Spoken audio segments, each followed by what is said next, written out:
Aksi demonstrasi masyarakat Warbal di kantor DPRD Maluku Tenggara merupakan bentuk protes terhadap rencana pembagian wilayah dalam rancangan peraturan daerah Kabupaten Maluku Tenggara.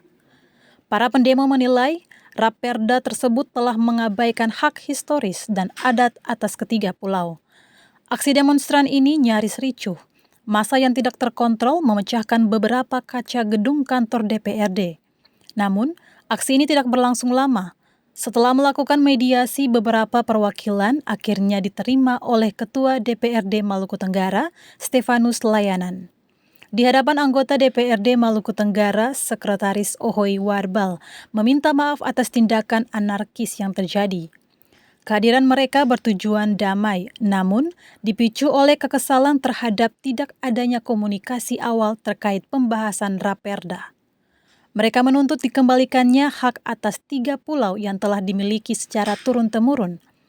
Jika tuntutan mereka tidak dipenuhi, masyarakat Warbal mengancam akan melakukan aksi yang jauh lebih besar.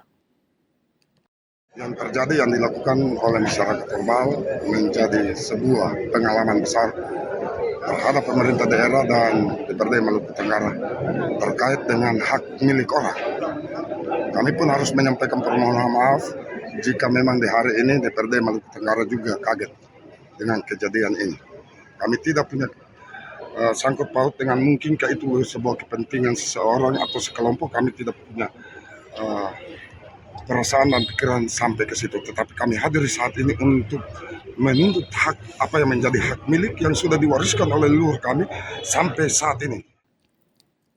Setelah melakukan pertemuan dengan anggota DPRD Maluku Tenggara, pendemo membubarkan diri dengan pengawalan aparat kepolisian.